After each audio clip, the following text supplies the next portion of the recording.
president khongchat political gi oiba adu man ba khongchat ama oibagi film ubra president lakpasina miam da kana pibu mhutta lengak to ina kana ba pibagi pota chakhibagi film changchandra su yare manipuri hosik leiba situation sina president lakoda politically lakera administrative wise lakera akoi de adugi room do pham to yare Mayam Krumzari adum Impact News ne Impact News ki Manung Hutna da Wahengbam Lalpal na mayam bataram muksuri ngasi Manung da kana gdo topic asi maroina Manipur da niminini khongchata haying Imphal la lakaduriba India gi president khoi India gi head of the constitution habatare Draupadi Murmu haying si niminini khongchata Imphal la lakaduri maki khongchat asi miyam na dumak ngaina ba amoromda aduga amoromda na hojik si korkom na chingba ton ba khoi underground organization sing na su haidu khongchat asi ngasi horin ahing nong yai pung ama dagi Manipur da mahakna 100 pau president 100 pau da total shutdown law thoki bo post lai adu India gi president head of the state sina Manipur da lakadu ba khongchat asina Manipur da kadai fobu yong na kana pi gedori Manipur gi sahi ani hena sahi ahum log phajalak torba Manipur gi irang asigi chapchaba khoi gi solution ma mahakna puthokpa ngongadu bra mahakna piram gadu bra Manipur da peace and normalcy hanjan hanba ngongadu bra IDP sing matam sangna masagi memda hanjan jage haina lawri kholam akhoi demand asi IDP sing gi resettlement asi Draupadi Murmu gi khongchat asina pi bang ngudri bra aduga magi khongchat asina akhoi gi community sing gi marakta mausagum nungsi chanana ma maga akhoi gi leramba hanagi akhoi gi nungsinabagi thajanabagi phim adu hanjan bang ngudri bra haiba wahang asida ngasi gi President Murmu's visit and expectations haiba topic is the manu nagi thormsel ko sabani ngasi thormsida khana naina damakta Impact News ki student la lengsan do lebi si egi yet thanglo lebi so ja Dr. Yumnam Premananda associate professor and head law department Manipur University oza Premananda bo hamba tarang sorry oza Premananda ga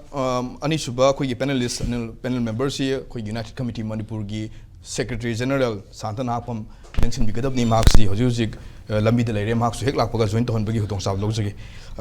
question si oza Premananda da dum laksab tari oza hojik si India gi president Draupadi Murmu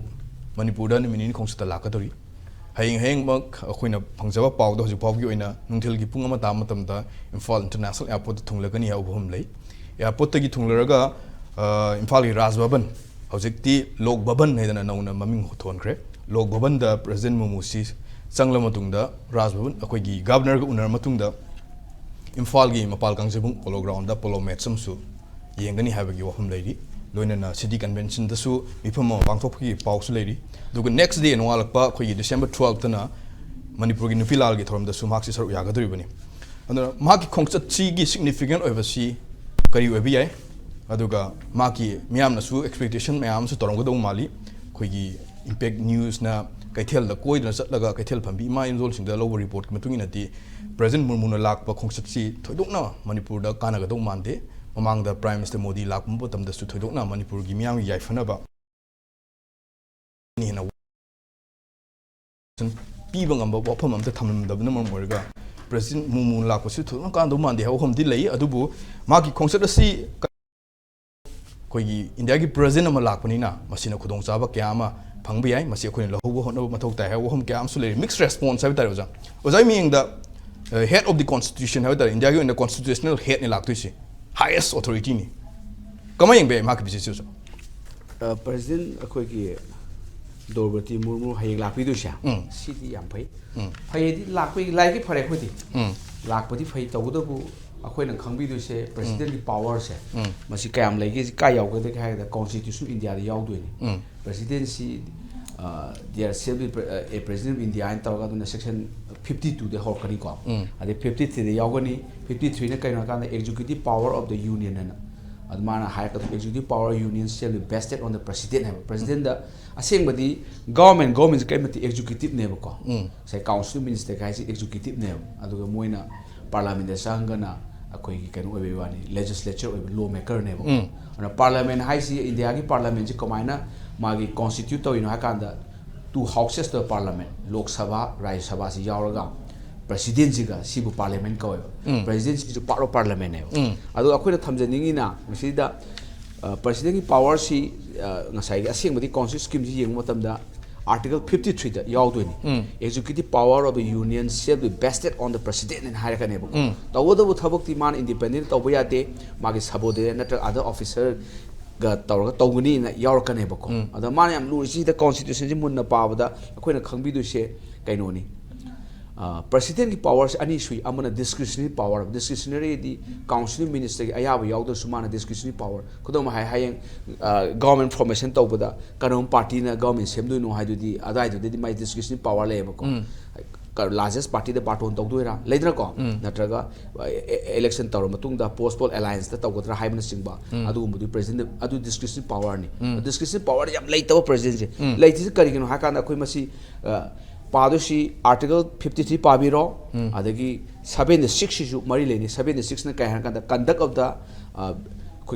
business of the government India business se loina bak in the name of president thokane ba tawdabu mamingi wane duna akoi masi law da haga akoi ki presidency di only constitutional head haba natraga tutorial head ha su mamingi wane head oiba aduga real power lies in the council minister to aid and advise the president in yong ani maduna akoi article number 74 the yong ani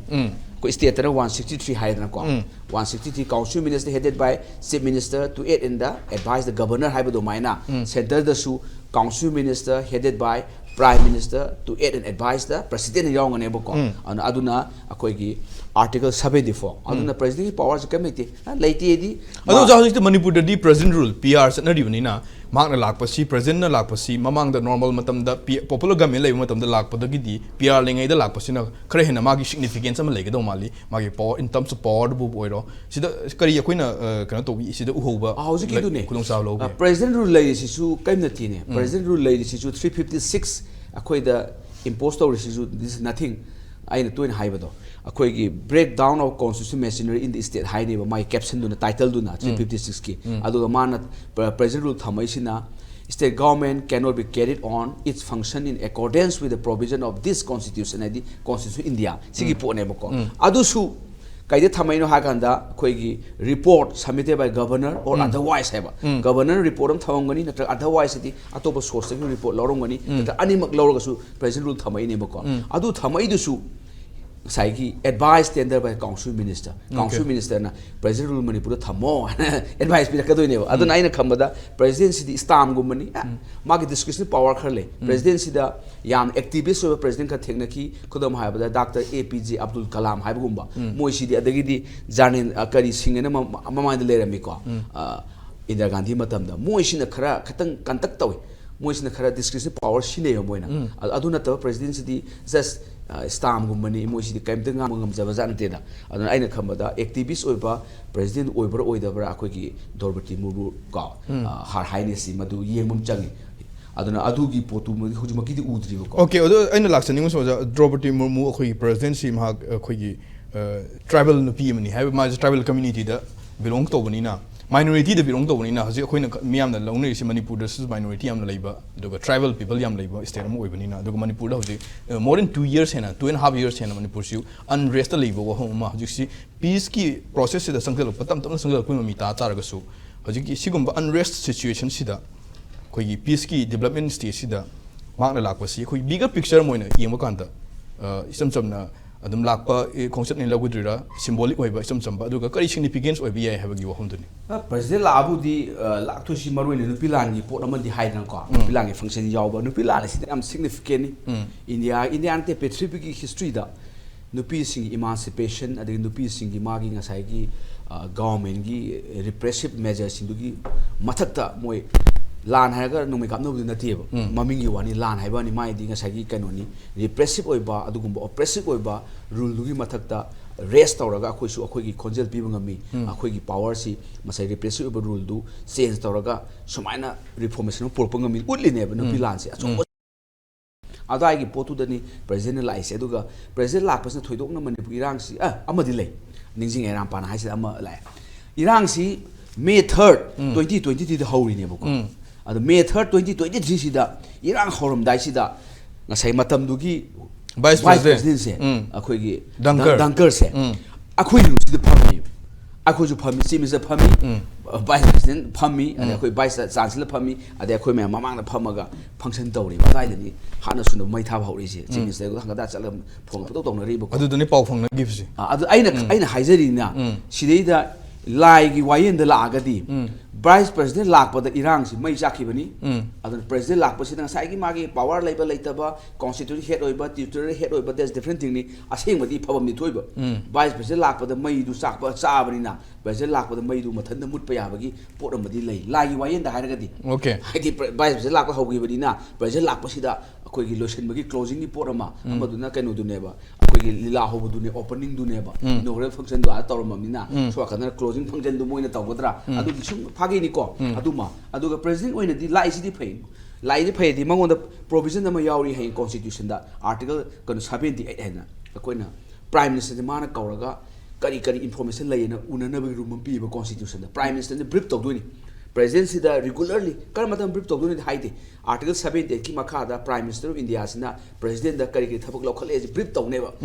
ꯎꯅꯕ ꯑꯃ ꯆꯪꯉꯤ ꯃꯕꯥꯅꯤꯁꯦ ꯑꯗꯨ ꯎꯅꯕꯗꯨꯗ ꯄ꯭ꯔꯦꯖꯤꯗꯦꯟꯅ ꯁꯣꯏꯗꯅ ꯍꯥꯏꯔꯛꯀꯗꯧ ꯃꯥꯜꯂꯤ ꯑꯩ ꯃꯅꯤꯄꯨꯔꯗ ꯆꯠꯂꯨꯔꯦ ꯁꯨꯝꯕ ꯊꯦꯡꯅꯔꯦꯅꯦ ꯑꯗꯨꯅ ꯃꯁꯨꯝꯕꯁꯤ ꯅꯣꯏ ꯇꯧꯕ ꯆꯨꯝꯕ꯭ꯔꯥ ꯍꯥꯏꯕꯒꯤ ꯔꯨꯝ ꯑꯃꯗꯤ ꯊꯝꯕꯒꯤ ꯈꯨꯗꯣꯡꯆꯥꯕꯗꯤ ꯂꯩ ꯑꯗꯨꯅ ꯑꯩꯅ ꯈꯟꯕꯗ ꯑꯣꯄꯣꯔꯆꯨꯅꯤꯇꯤ ꯑꯩꯈꯣꯏ ꯃꯤꯁ ꯇꯧꯕꯗꯤ ꯐꯠꯇꯦ ꯍꯥꯏꯕ ꯌꯥꯕ ꯍꯥꯏꯕ ꯂꯩꯗꯅꯀꯣ ꯑꯃꯉꯣꯟꯗ ꯈꯪꯍꯟꯕ ꯇ꯭ꯔꯨ ꯄꯤꯛꯆꯔꯗꯣ ꯁꯦꯔꯥꯟ ꯇꯨꯔꯥꯟ ꯅꯠꯇꯕ ꯑꯗꯨꯒꯤ ꯄꯣꯠ ꯑꯃ ꯂꯩ ꯑꯗꯨ ꯇꯧꯕꯇꯕꯨ ꯑꯩꯈꯣꯏꯅ ꯄ꯭ꯔꯦꯁꯤꯗꯦꯟꯁꯤ ꯄꯥꯋꯔꯗꯤ ꯄꯥꯏꯗꯦꯗꯤ ꯀꯩꯅꯣ ꯀꯥꯟꯗ ꯑꯩ ꯉꯁꯥꯏ ꯍꯥꯏꯕꯗꯣ ꯗꯤꯁꯀ꯭ꯔꯤꯁꯅꯔꯤ ꯄꯥꯋꯔ ꯈꯔ ꯄꯤꯔꯤꯕ ꯀꯣꯟꯁꯇꯤꯇ꯭ꯌꯨꯁꯟ ꯑꯗꯨꯈꯛꯇꯤ ꯋꯤꯗꯥꯎꯠ ꯗ ꯀꯦꯕꯤꯅꯦꯠꯀꯤ ꯀꯥꯎꯟꯁꯤꯜ ꯃꯤꯅꯤꯁꯇꯔ ꯑꯌꯥꯕ ꯌꯥꯎꯗꯅ ꯃꯥꯅ ꯇꯧꯕ ꯉꯝꯃꯦꯕ ꯑꯗꯨꯒ ꯑꯇꯩꯗꯤ ꯂꯣꯏꯅꯃꯛ ꯀꯥꯎꯟꯁꯤꯜ ꯃꯤꯅꯤꯁꯇꯔꯅ ꯍꯥꯏꯗꯅ ꯃꯥꯅ ꯑꯝꯇ ꯇꯧꯕ ꯉꯝꯃꯦ ꯃꯥꯒꯤ ꯗꯤꯁꯀ꯭ꯔꯤꯁꯅꯔꯤ ꯄꯥꯋꯔꯁꯤꯗ ꯃꯅꯤꯄꯨꯔꯒꯤ ꯁꯣꯂꯨꯁꯟ ꯄꯨꯔꯛꯅꯕꯒꯤ ꯃꯥ ꯇꯧꯕ ꯉꯝꯕꯒꯤ ꯄꯣꯠ ꯌꯥꯎꯕ꯭ꯔꯥ ꯍꯥꯏꯕꯁꯤꯅꯤ ꯑꯗꯨꯗꯤ ꯌꯥꯎꯗꯦ ꯌꯥꯎꯗ꯭ꯔꯒꯁꯨ ꯑꯦꯁ ꯑꯦ ꯍꯦꯗ ꯑꯣꯐ ꯗ ꯁ꯭ꯇꯦꯠ ꯀꯣ ꯍꯦꯗ ꯑꯣꯐ ꯗ ꯒꯚꯔꯟꯃꯦꯟꯅꯤꯅ ꯃꯥꯅ instruction pibidi yaina sigidi tawba yabra haina harakanda mana haibasi yam lumna logani even bill pass taw bokta president yadragadi asset pidragadi bill du ek oloidu ne tawdabu my power du my discussion constitution piece di bill du puraga mana madu yaninda di reconsider tawni itharaga amu parliament la ani parliament amu reconsider tawgera tawre amu thagalak ma soi tawde yade bako haidi madi only no je khana ona haibe wani khana tana thagalas ma kai upai le soi tawdoi ne bako adu masi aina sa haije gi do Dr. APJ Abdul Kalam ni matam ni thoki no je shebdong ne kado shebdong tu no kana mana prime minister kaudana ga mana instruction pi bako adu mo president india ka thokte adu thole president ji Dr. APJ Abdul Kalam ne adegi ji Punjab ma kari singna oiram buduga moi matung daldi president nothing this is the elected or nominated by the government power aduna moi meeting ga happy wai ne ko aduna khambada masida ne khoina president office ka kara magi dignity handa reise adubu we hope Durbuti Murmu'S na khar taw ya po yawi kai ka man wasai se or in affirmation the president kai lawtuna kanda article number 60 gi makha da lawdu ne governor ha mane president bu lawdu mayam ire I in the name of God gorang mayam tawre adu yam phajaba se I will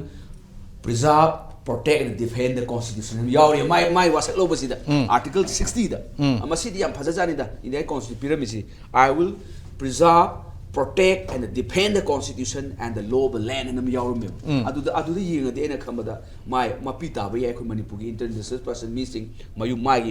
makta da refugee ne leirabani ade article 19 chana pote ko saida article 14 lakh yamna ade article 21 ga sidi Manipuri yokerni tawdo boy ngasi ningjing jeri si today is the international human rights day ne 10 December ko university torga lai ne ko mya to pokin mya torga vice chancellor na pham re sa ya ko tor lai ne 10 December the high si human right our daily essential high ne human rights ko nukti changa do ba acha potong na Changda yada poni hai ne Manipur di madu phagi ne bako 10 December 1948 da United Nations General Assembly na Universal Declaration of Human Rights law 30 article adu da right to life article 3 da yawri wari bo the security gi yawri article 4 adu article 6 da 7 da ngasai freedom of movement gi yawri ana adu bo India Supreme Court su akoi chairman railway board against Sandrima Das haidana 2000 case ni ko sahi komnga churabani law thokri 2000 da chairman railway board against Sandrima Das have case da just mangana Supreme Court high krabani Universal Declaration of Human Rights law ba leni if there is no conflict with our constitutional provision particularly article 14 1921 Universal Declaration si akoi da su 8 han bada constitution 8 han bada sina kada bani same as a law ba len high krabani adu high ga su akoi da sai kumnga gi matung gi da akoi di human rights phangdana lei haibani da adun ai khamada masi khoi president appraisal tawum changi as head of state prime minister gi group to tawba tawda president wena man tawbu tawge haragadi Sibagi taubu sumine Narendra Modi in your team and the presidency na head of state when Magisu say my wasakpada I will defend, preserve and protect the constitution. I am talking mina adungi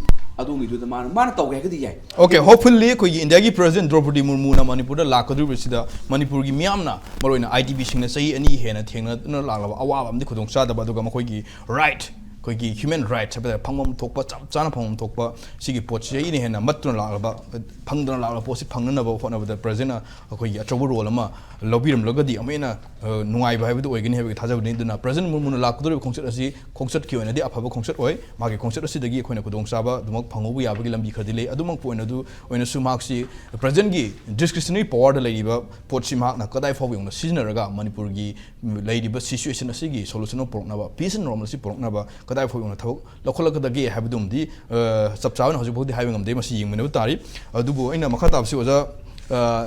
United Committee Manipur gi Secretary General oja Shanta Nahakpam oja Shanta laksage oja hojik si President Murmu India gi President Murmu Draupadi Murmu na lakhodri ba numin ini gi Manipur concert si hojik kana mu kharana ma ki concert si boycott tawba Manipur da shutdown taw lok to pusu leire adubu as a social leader moina miyam gi response ta koi President Murmu na la iposi gi impact ama Manipur da kari pibe yai haina asa tawna ba lei antragam koi President Murmu gi concert si sam sam ba concert amo ina dum lobby film le ma gi significance kari ui as a social leader moina just mind tong ne magi osa pe ban ru ja bi ri ko ma tong ge de ko tong ge ri ya de ya do tong ge ya gi background bi le yo ma ko kai no di magi background je Odisha de gi ma se tribal imu ma de po kwa ru ma ni mo ne ai tai ko then magi background ma pa ma panchayat ki kano sarpanch ke ka oiram ni ko then adi local self government ne yam populi involved to ro mi sak amane ai ta ne adui matang dong ma se kano da kano municipality gi moi gi adu gi local municipality vote le paganda ma councillor oirame adui matang da legislative assembly da ma minister of state for oirame gi yam mai background yam sange ba adagi mu adui matang da mu magi lai se mahana clerk oirami then oza oirami ko ai mai background se ko then adui makhata da ma kano gi governor su oire khoi gi kano gi Jharkhand gi governor oirame Jharkhand ji Bihar dai khai dokhi ne ko ma su tribal gi agitation ma dai khai dokhi ne adui matung da ma kano ine la ko ne ba sai gi tribal community gi ko aduga mana first person aduga sai gi she made a history by becoming the first person from a tribal community and the second woman and the youngest person and the first person born in independent India to hold the nation's highest post high ko paidagi wangba thakta le kano thakta leiba adugumba India gi first citizen gi post se mana pairi ne do hoi mana nupilan gi sida function na yaw je akhoi gi waina yam significant oi hai tare ko mamdi kai no ganda mangse magi personal life da su yam na wa ba nangaba adugumba misak amane hai tare my personal life da magi loinaba hai tare ko mai mapur oi baga mai macha ani wor no male en khan ko ai sai pa ba thing na do ani se yam ngan na lai hide hai tare magi different area the different scenario Jharkhand Bihar gi Jharkhand kai do khra matung da yam thuna kano magi governor oir pagai se capable oi dana heli ne ko adagi sai gi magi minister of state magi Odisha gi manung da mana oir pai se adugumba mai yam lower class kano ground gi kakhalaga yam high post India president bau lak bagi lambi sida awon the experience me am le ramane ko level da leiba miyam na thingna awa sima phana khangba adugumba leader mo yes grassroots level da leiba miyam thingna awa phana khangba pot ni leader mo ge do ni maro ina Manipur da hojik si ethnic community si yam leiba aduga tribal community si yam leiba Manipur ni aduna tribal community singna minority singna thingnariba community singna thingnariba awa ba aduga sahi ani makhai na thingnariba miyam gi awa ba IDP sing thingnariba awa ba sugoi choidena mak to knowledge le ngani khali adugi sigi solution am su choidena as a head of the constitution puthokpa pamam bu yai aduna kari gumba kari step ama mana toge hai taraga di tawbo ngamba pot ni haibani kari step si karam step lo kholaga di miyam na pami ba khoi solution si laigani khali akhoi ne exum bungdo to gum te ko ngai oza pe ban hai bi du ne ko president ai si mongon da pot ma president to dri ba ma di mongon da mai table da yo ba di mo mana saman to ya ba jaga khar lai mana bypass to chak pa ya to jaga khar lai ko to ma gi di sai aina khan da masi no ni mari ni se akhoi government je SDO de or SDC de horaga IS IPS officer IMRO and administration gi labor side da IS officer ma'am DC ma'am से कोई केम तौर officer लोई ले माले को president लाको Gandhi दा मंगोन कोई करी president तौनी कमाई ना हाइनी इवन गवर्नर की लेवल बाउदा हुजी फोगी प्रोग्रेस से माना हंग्रगसु उत्फम थोकने माला है हाइतार देखो माला है दे उत्फम थोकने अदुना अखोई लाइबक थीबसिना कइनो हाइगांदा से संगाई फेस्टिवल तौबबु ओइरो प्रेसिडेंट लाकोबु ओइरो पार्टी की प्रेसिडेंट बीजेपी पार्टी की प्रेसिडेंट लाकोबु ओइरो अखोई की लेइबा लेबा की CSO मैम हाइतार नेको CSO मैम अदुगी ngसाई लेबा की वेल विशर अमदी लेबा सिदा पीस प्रोग्राम होनाबदा रोल लौरिबा ऑर्गेनाइजेशन सिंगसिबु गवर्नमेंट ना कौरगा फमिनबा नत्रगा नोई करी करी हाइनिंग बलै अखोइना सी गवर्नमेंट प्रेसिडेंट अखोइ सी उटके नोई सेटिस्फाई ओइब्रा ओइदब्रा से फॉर एग्जांपल नरेंद्र मोदी लाकांदा IDP ने न मखोइना पुथोरैबा मी मैम दो अदुगी अदुदा सेलिबा ड्रेसिंग दो IDP ने मसाना लेरा सेजरकरा मोइना सेपिरा वरि बोजाबा को ओरिजिनली अखोइ अरैबा पोतो सेलगा चटपा याबगी हक तो पीगदबने हमने आइसे को जागे IDP आगांसिंग दो मसा लोइ नाल लाए अदुगी IDP की नुपीसिंग दुसु लोइना हादि नरेंद्र मोदी दा उटलिबा पिक्चर दुना अमनेबा ओरिजिनली लेइबा IDP दुना अमनेबा हजि पूजा इलांगोमना माना आदा केनोगी वारोइ चिंग दा पुसनग्रे हाइ तारजु युम खरादि लेइबम लेइत्रे युम खराना रिस्ट्रक्चर तौदा यारोय अदुना ngसाइगी कोकोमी की साइटगी कहने अखोइगी पीरिबा सेनफम दुगा लेइरिबा फिबम दुगा चानदि हाइ पोतुने सेम केस से केनोगी कुकी साइटगी सु ngasi ngrang सोशल मीडिया दा याम चलिसिनेबा 700-450 करोड़ प्रॉपर्टी अखोइगी केनोगी मोइना हाना सिदा इम्फाल दा लेरमबगी सोई कोलेना तौनरी मैम से प्रेजेंट तौबना अमनेबको अदुना ngसाइगी प्रेसिडेंट अमा लाकपा नत्रगा प्राइम मिनिस्टर अमा लाकपा गांदा अखोइगी गवर्नमेंट जिगी अखोइना CSO मोइना खितंग नुवाइजदबको एडमिनिस्ट्रेशन साइट ता हाइतारेको मागी आर्टिकल दा लेइबा लेइतबा मागी ताव पावर लेइबा लेइतबा दो तोंगानबा खितंग साइट थमगांदा को ओरिजिनल पिक्चर से सरकार सिना एडमिनिस्ट्रेशन सिना प्रेजेंट तौहनिंगदबगी फेस अमा याम तोइ लाएबा अदुगा मसिदा अमुका अखोइगी ngसाइगी प्रेजेंट तौनिंगद्रबनिना ngसाइगी होजि कल्चरल प्रोग्राम बो ओइरे ख्वाइदे नुवाइबा पुथोरक्तोइनि ख्वाइ हेइबा पुथोरकनी अदगी ngसाइगी कैनो बो ओइरे समना हाबदा लेंयान बो ओइरे ख्वाइदगी तांगबा यानगिदोइनि ख्वाइ फबने यानगिदोइनि को अदा ngसाइगी अदगी चाक बो ओइरे मणिपुरी कल्चर ने हागा ख्वाइदे फबा होटल दगी पुथोगा पिजगिदोइनेबको अदुना ग्राउंड लेवल ले लेबा पोतो एडमिनिस्ट्रेशन की कांगबुसिना मखोइना अखोइगी पोजे कैनोदी India is developing India is going to become the third largest economy अखोइ होजि 7 टाइम्स हेंगली अदु हेंगली हाइरिबा क्लेम मैम से मणिपुर से इंपैक्ट ले हाबसे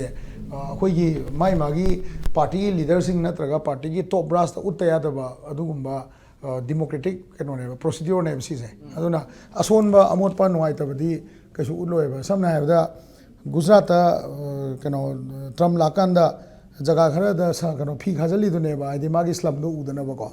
अदुना अखोइसे अखोइना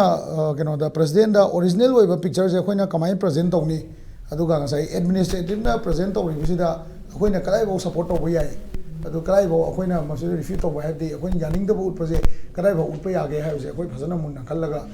तौबम चंगे मरमदि अखोइ होजि इंडियन डेमोक्रेसी की मनुंगदा होजि अखोइना क्लेम तौरिबा कोकोमीना क्लेम तौरिबा IDP ना क्लेम तौरिबा लोइना मा अखोइ इंडियन डेमोक्रेसी की मनुंगदा गातनी इंडिया की पैसा गातनी अदु इंडिया की कैनोना कॉन्स्टिट्यूशन सिना पीबा डेमोक्रेटिक राइट की मतुंग इन क्लेम तौबनी अदुना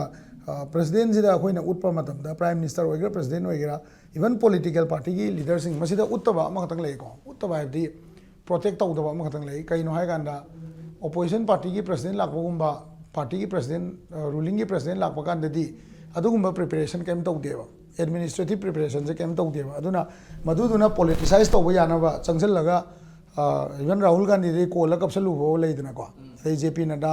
अदगी मोई संबित पात्रा लाकाना मोइदा तोआनबा प्रेजेंटेशन असोकपा अवाबा मैम उटपा अदगी BJP की सिना अखोइना कल्लीना उटपा अदो प्रेसिडेंट लाकवाना दे पूरा सिचुएशन पूरा तोंगालेबा कइनो हाइदा दे प्रेसिडेंट लाकवाना मंगोंदा मगी बैंकेट तगा माना मणिपुरी की स्टेट डिनर का होस्ट तौदोइसे स्टेट डिनर होस्ट तौबा कानसिदा स्टेट फिगर गातने याउदोइसे को स्टेट फिगर सि याउबा मतमदा सरकार की ओइबा top police officer army officer अदगी ब्यूरोक्रेट सिंह सिनतना CSO सिंह से अदुगा IDP CSO then other political activist social activist सिंह से मोई के रूम में तो फंगोएबा को प्रेसिडेंट खोंचत पॉलिटिकल की ओइबा अदु मानबा खोंचत अमा ओइबगी फिल्म उब्रा प्रेसिडेंट लाकपसिना मियाम द काना पीबी महत्ता लेंगाक तो इना काना पीबगी पोत चखिबगी फिल्म अदai चंगजनद्रसु यारे Manipuri हजिक लेइबा situation Cina president लाकपदा politically lakera administrative wise lakera akoi de adugi room do pham thoya ne haise ko Okay. amli hojik laiba situation je normal na te ko